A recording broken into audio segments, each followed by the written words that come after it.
Hai, selamat datang di channel Story Hujan. Di sini setiap kata menjadi cerita dan setiap cerita mengalir seperti hujan, pelan, namun mampu menembus hati.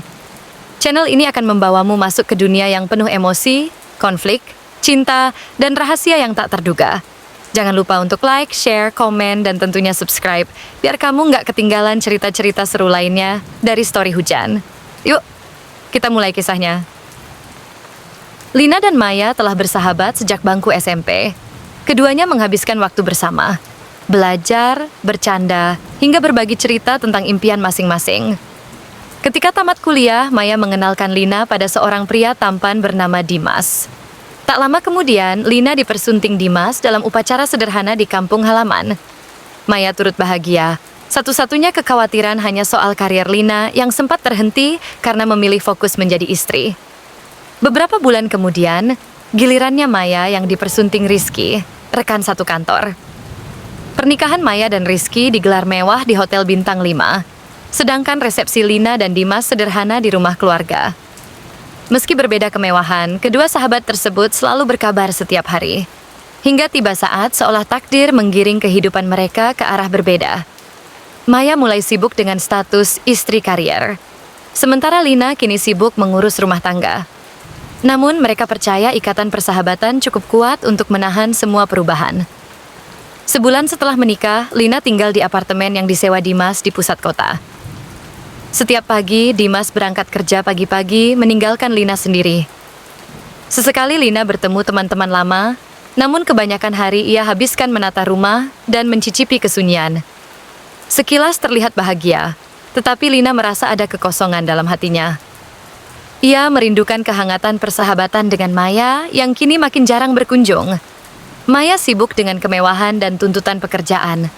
Suatu sore, Lina mengirim foto makan malam sederhana ke grup chat mereka. Maya membalas dengan emotikon tepuk tangan singkat tanpa komentar. Lina mencibir dalam hati, kenapa sekarang responsnya tidak seperti dulu? Sementara itu, Dimas pulang dengan wajah cemberut karena rapat di kantor yang menegangkan. Mereka makan bersama dengan basa-basi, dan Lina tahu bahwa perhatian Dimas mulai terpecah. Ia lebih mementingkan karier daripada istri yang setia di rumah. Namun Lina memilih tidak mengungkitnya, takut suasana rumah semakin tegang. Sore itu, saat Lina menyapu balkon, tiba-tiba handphone berdering. Nomor tak dikenal muncul, memintanya berbicara tentang isu penting terkait Dimas. Hati Lina berdegup kencang, tetapi ia menutup telepon tanpa bertanya. Malamnya, Dimas pulang lebih larut dari biasa. Mata sembab seperti ada beban tersembunyi.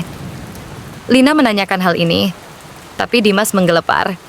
Jangan khawatir, hanya masalah kantor. Beberapa hari berlalu, tapi firasat Lina semakin kuat. Ada yang disembunyikan Dimas dari dirinya. Ia memutuskan menemui Maya untuk curhat. Saat itu, Maya sedang mengadakan pesta kecil bersama teman kerja. Penampilannya glamor, wajahnya penuh aura percaya diri. Lina pun mencoba membuka hati, namun Maya hanya tersenyum sinis dan berkata, "Ya, kadang pasangan kita itu tidak sepenuhnya seperti yang kita bayangkan, bukan?" Suasana hening sejenak sebelum Lina pulang dengan rasa penasaran yang makin membayang. Di sebuah kafe kecil di sudut kota, Maya menunggu seseorang dengan gelisah. Tak lama, sosok Dimas muncul, menatap Maya dengan ragu. Mereka berbicara serius. Suara mereka ditutup pintu kafe. Tetapi nada pembicaraan terkesan mesra. Lina yang tak sengaja melintas tampak terkejut melihat Dimas duduk berdua dengan Maya. Ia menahan diri, mengendap ke sudut kafe, mencoba mendengar percakapan mereka. Maya berkata, "Aku tak bisa hidup tanpa perhatianmu, Dim. Aku ingin kau melihatku seperti dulu." Dimas menghela napas. "Maya, ku bilang sudah tidak seperti dulu. Aku menikah dengan Lina karena merasa cocok. Aku tidak ingin memberimu harapan palsu, tapi..." Ia terdiam, menunduk. Di ujung pintu, Lina memegangi kursi agar tak roboh. Hatinya seperti diiris pedang. Ia memutuskan diam dan pergi, tanpa diundang sambil menahan tangis. Malam itu, Lina menunggu Dimas di rumah, wajahnya pucat pasi. Saat Dimas tiba, Lina menanyakan, "Kenapa kau dengan Maya di kafe tadi?" Dimas terdiam. Suasana hening selama beberapa saat sebelum Dimas akhirnya mengaku, "Ye, aku bertemu Maya. Dia bilang butuh seseorang mendengarkannya. Aku tidak bermaksud apa-apa lebih. Lina menahan amarah sambil mematung. Lalu sejak kapan kalian kembali dekat? Kau tahu betapa aku mempercayaimu. Dimas menjawab singkat. Sudah beberapa bulan. Aku terjebak dalam tekanan pekerjaan. Maya datang memberi perhatian. Aku bodoh. Air mata Lina menetes. Ia merasa dunia runtuh. Tak cukup dengan luka, persahabatannya dengan Maya pun terkoyak. Keesokan harinya, Lina menghubungi Maya dan memintanya untuk datang. Saat Maya tiba, Lina menatapnya dingin. Kenapa kau berbuat seperti ini padaku? Maya hanya tertawa sinis. Apa salahku? Aku hanya menikmati perhatian Dimas. Bukankah kau melakukan hal yang sama saat aku dekat dengan Rizky? Lina terkejut. Apa maksudmu? Maya menoleh. Kau pernah menggoda Rizky untuk pamer. Jangan pura-pura tak tahu. Perkataan Maya terasa bagai pisau di hati Lina. Dendam pertama mulai tumbuh. Lina mengunci diri di kamar, memikirkan apa yang dikatakan Maya. Baginya, perselingkuhan Dimas jauh lebih kejam daripada sekadar godaan kecil. Ia bertekad tak akan membiarkan Maya lepas begitu saja.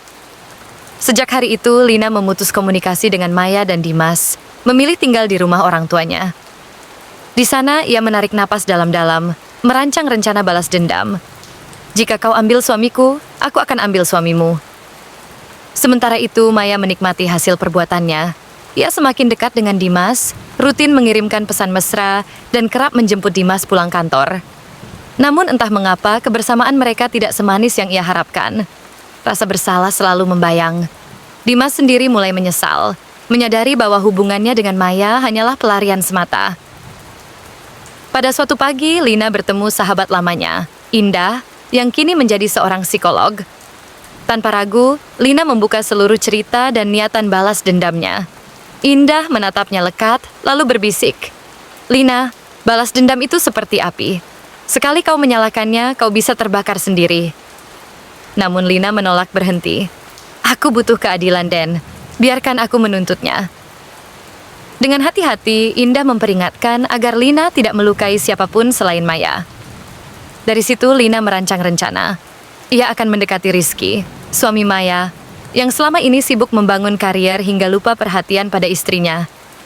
Lina yakin, bila berhasil meruntuhkan rumah tangga Maya, maka Maya akan merasakan penderitaan yang sama. Lina mulai mengamati kehidupan Maya dan Rizky. Ia mengetahui jadwal kantor Rizky dan mencari cara agar bisa sering bertemu.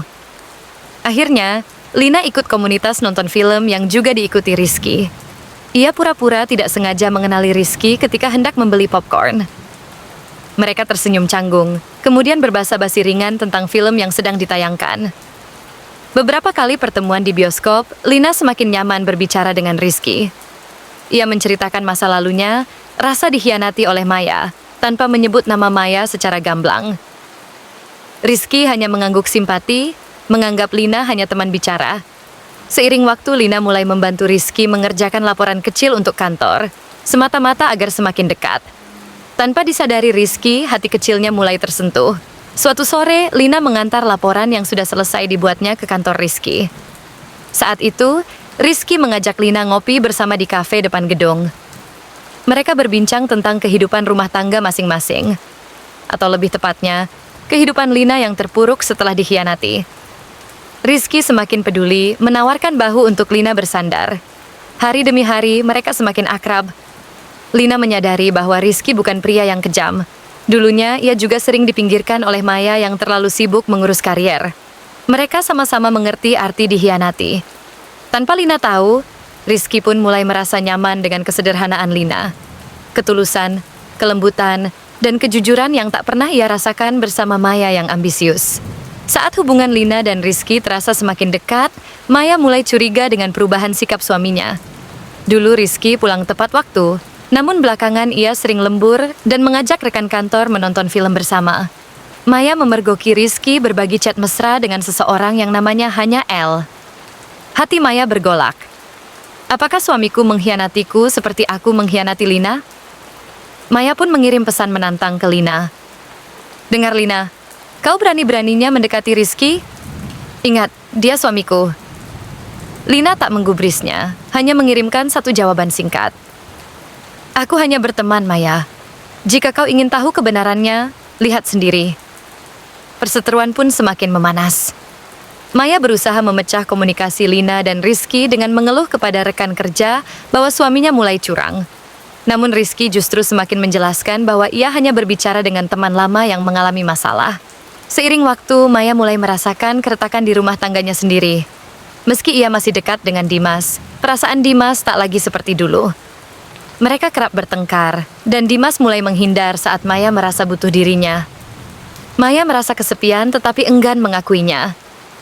Ia menyalahkan Lina atas semua kekacauan ini. Suatu malam, Maya bertengkar hebat dengan Dimas di rumah sahabatnya sendiri. Saat itu, Maya berteriak, "Kenapa kau tidak lagi mencintaiku seperti dulu? Apakah kau menyesal menikah denganku?" Dimas menghela napas. "Aku tidak menyesal. Aku hanya merasa kehilangan dirimu yang dulu. Kau terlalu berubah." Maya terdiam, sedih menyesali pilihannya. Dalam satu pertemuan komunitas film, Rizky mengajak Lina untuk berbicara serius di bangku taman dekat bioskop. Detik-detik kekhawatiran Lina muncul ketika Rizky menatap dalam mata. Tanpa basa-basi, Rizky mengeluarkan kotak cincin kecil. "Lina, aku tahu ini tiba-tiba. Tapi selama beberapa bulan ini, aku merasakan getaran yang sama seperti saat pertama jatuh cinta pada seorang wanita. Aku ingin kau menjadi istriku, bukan sekadar teman." Jantung Lina berdegup kencang. Ia menunduk menahan haru, lalu mengangguk. "Terimalah aku apa adanya."